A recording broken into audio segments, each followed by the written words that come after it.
Let's get started.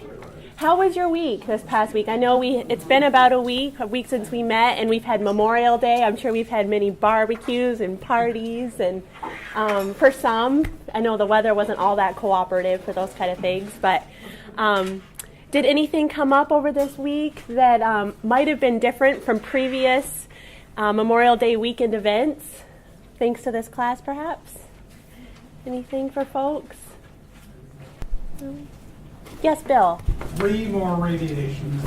Woo! Yay! That's awesome. Wow. It's gone very quickly. And this class, I think, so. Awesome.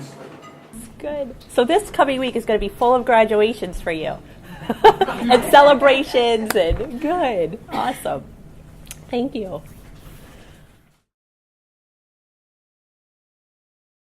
It's a good segue to kind of remind us about the class that we had last week, right, with Jasana and the anti-cancer environment. And she briefly touched on the fabrics that surround us in our car and in our home, on our floors, in our clothes. Anything come up for folks, about that or anything that she presented last week? Thank you for bringing us there. Perhaps it came up in your phone buddy conversations at all? Any thoughts? There's a lot of good information she shared. And she did remind us that we can request to not have, if we're to buy new furniture, to not have those chemicals put on there, to be aware when we're going clothes shopping or different shopping to look for those things. But I have been watching, because I like to use a microwave because sometimes I'm just dashing in and out. I have been watching now what something's in if it's frozen, and what I'm using and thinking about it and trying to say, well, is this, we're going out in the sun and putting something on that I've been using and going, well, maybe that's not what it's just like an ongoing question in my mind about looking at so many things that are there, what I'm eating, what I'm around, what I'm touching, what I'm breathing, and just, thinking, a lot more about is when I'm finished with whatever it is I might have, for a window clean or something, what do I want to get next? Okay, I'll get the green one next. So I'm sort of planning in my mind. Good. Lots of awareness, increased awareness. Yeah. It feels like there's so much of it, but I just say, okay, I'll just take one category at a time. It's one day at a little time. Step, that's right. Yeah. Good. Thank you.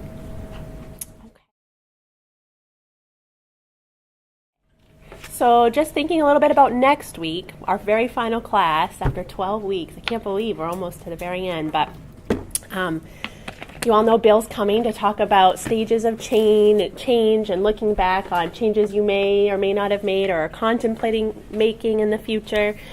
He'll be with us till that first hour or so of class, and then that second hour we're going to get together and as we always are, but really just celebrate, have our graduation, and I would love to hear from any of you if you have a poem or I know we laughed, but anything, any hobby, anything fun or new or exciting you want to share with the class. Perhaps a little jig, the polka, or perhaps you play the horn. I want to know about it. So let's have a good time, okay? It also, next week, remember the second class, I think it was the second class, most of you had your blood pressure, your weight, your hips and waist measured. So if you still have your index card or not, if you want to bring that with you next week, we're going to have folks here to do those again to just raise our awareness, kind of have us thinking about whether or not they've changed. So that'll be an option. And if you think of it, may want to come a few minutes early next week just because we need to do that if you want to. No pressure if you don't. I did put out the Cancer Survivors Day. I'll be there. I don't know if Megan plans to be there, so we'd love to see you. There's going to be a lot of staff here from the Payson Center at Cancer Survivors Day. There's a number to call if you want to come. We'll have all kinds of refreshments and photos and singing. I'm going to have the photo booth, and Charlie, who was in one of the anti-cancer classes before you, was going to share her story. She's on the front there, so we're going to have a good time. If you want to try to relax as best as possible in your seat, if you can, maybe take some nice cleansing breaths, let your muscles just kind of melt away, and you can close your eyes if you want or soften your gaze and just slowly breathe and listen as I read this poem that one of our faculty that teaches the anti-cancer mindset class, Margaret Fletcher, shared with me. So in honor of tonight's class, this poem is called Smells of Good Food. And as you read it, as I read it and as you're breathing, focus on what type of imagery comes up for you. So, the smells of good food. Truth never frightens. I remember once walking out in the winter to greet my father as he returned from work. He was a little late that night, and I waited by a street corner near our house. The cold can live in thanks. My wool coat became a sacred robe. How happy I felt to be alive. I waited in a world of magic, smells of good food, the street lamps, the smoke coming from chimneys, the candles burning in windows, the snow. Angels feasted as I did on this existence. I saw him coming. We ran into each other's arms, and he lifted me as he so often had, twirled me through the air, his hands beneath my arms. That is what the truth does, lifts and lets us fly. Would someone like to read our anti-cancer quote for this evening? Yes, Rita.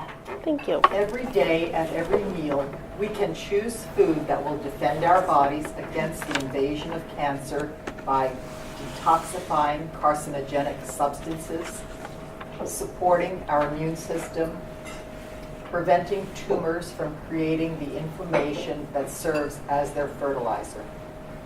Thank you. So tonight, as we've been doing in the previous two classes related to diet, I'm sure you're making changes or contemplating changes, maybe restocking your cabinets, your shelves with new items or different items. And that's what we're going to be learning more about tonight is things that we can do to help with our anti-cancer diet. These key diet keys, we have seen these before, just a little reminder. Eating a plant-based diet, and if you eat animal foods, to treat them as what? Condiments. Okay, it's our new word that I'm trying to incorporate more with my meat products. We are so fortunate right now because we have more and more options to choose local and organically grown foods, especially for spring and summer, farmers markets popping up, so we can really utilize that. Reducing added sugar and choosing whole grains over refined grains. And the last one, making the time to plan, cook, and enjoy our meals. So that one I know we've talked about in the past can be pretty challenging, but previously, remember when we ate that strawberry really mindfully in class? And I think we had a reading about the lemon, and we could feel our mouth salivating, or was that the lemon? So mindfully enjoying our meals, not only taking the time to prepare them, but really enjoying them and reflecting on that. All right, so on that note, I'm going to let Megan take over.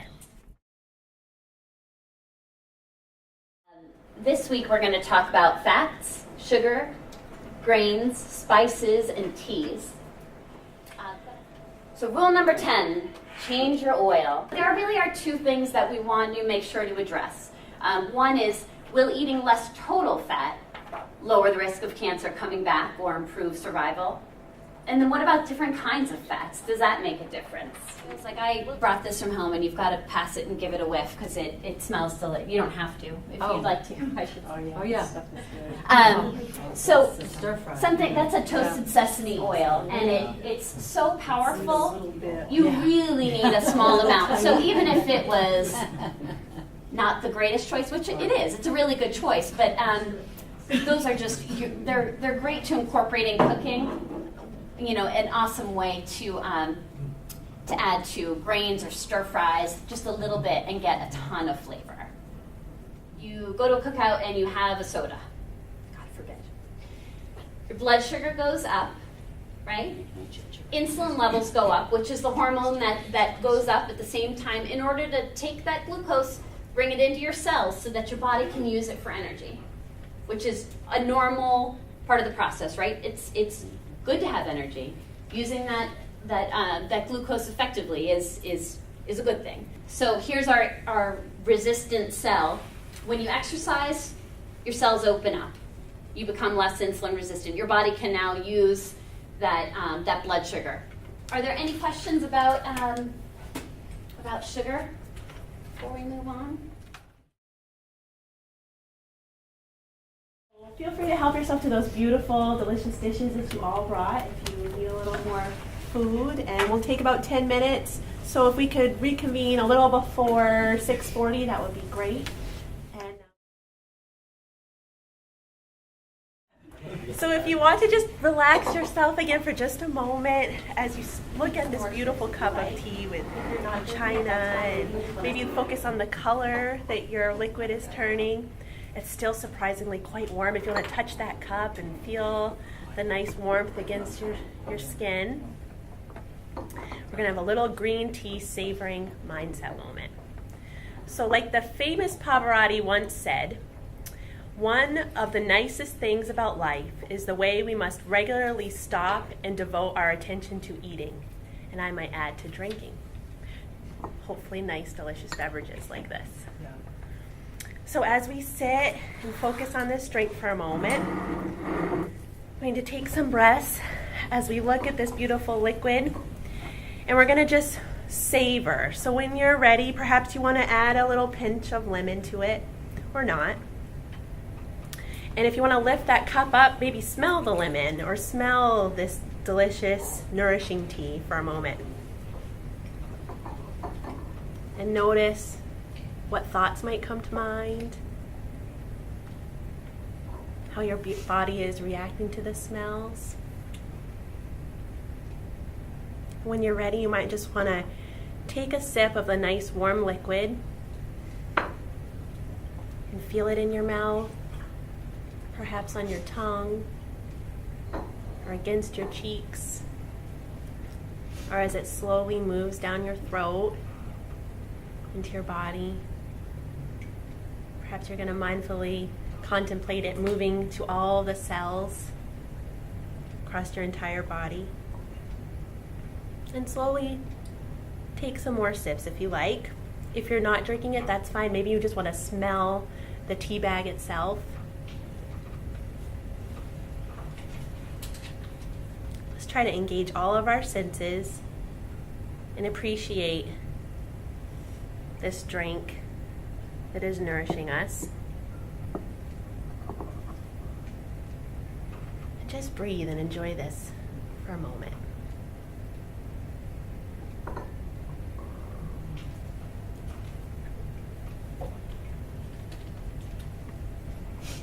Maybe consider the source from whence it came.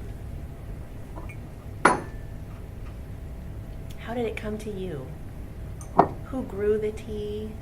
Who packaged it and put it together? Who prepared it? And we'll recognize how it was presented tonight. And just enjoy the beverage. And you can continue to enjoy it as Megan comes back and leads us in our second half of our lecture tonight.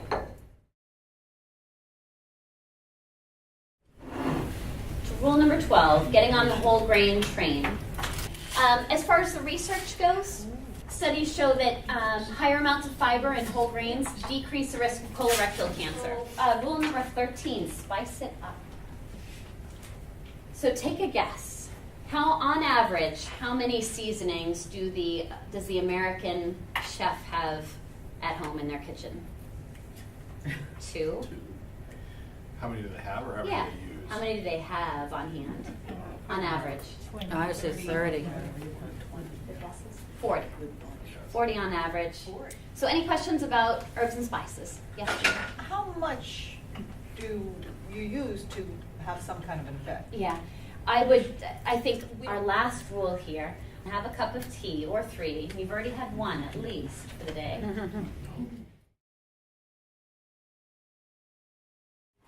So Sherry will be sending out an evaluation that will give you the opportunity to share what you thought about Megan's 3 sessions. So you'll probably see that around Thursday or Friday.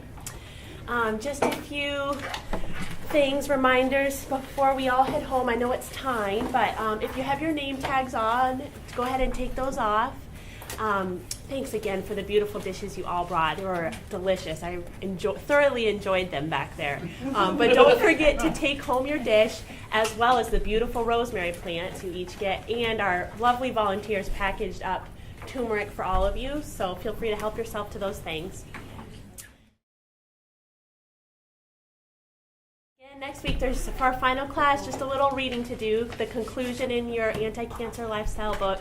And Bill also asks if you get a moment to look on page 13 in your workbook. There's some questions to read and reflect on and answer prior to class. So a little bit of prep work for next week. Again, if you want to do something special, just let me know. And just a little reminder again about the weight and blood pressure for our final class. And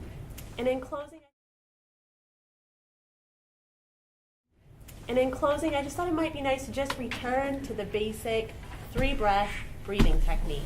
So I'm sure you're probably going to take more than 3 breaths in the amount of time it takes for me to talk. But this is the 3-breath. No, only 3. The 3-breath practice, it is called. So again, if you can, to just kind of relax your mind, relax your body, relax your breaths. Get as comfortable as you possibly can. For the time it takes to complete 3 breaths in and out, simply relax and pay attention to what is happening within you and around you. Consider your body's sensations, the thoughts or emotions you may be experiencing at this moment. Notice the sounds around you in the room. Notice what you are taking in ever so gently. And with whatever you find, whether pleasant, unpleasant, or neutral, just stay with this experience. Feel your breath as it goes up your nostrils or hits the back of your throat. Feel your lungs as they expand and contract. Feel your belly perhaps as it rises and falls. If your mind wanders, note this and gently bring it back to your breath. Make a commitment to be fully with what is going on with each breath as it is happening. Make a commitment to be here for the time it takes to breathe in and out 3 or more times. This is it. You've got it. You're not trying to make a particular thing happen. You're not trying to assess whether what you find is good or bad. You are simply experiencing what is here without judgment. Thank you all so much. Have a safe ride home, and we'll see you next week.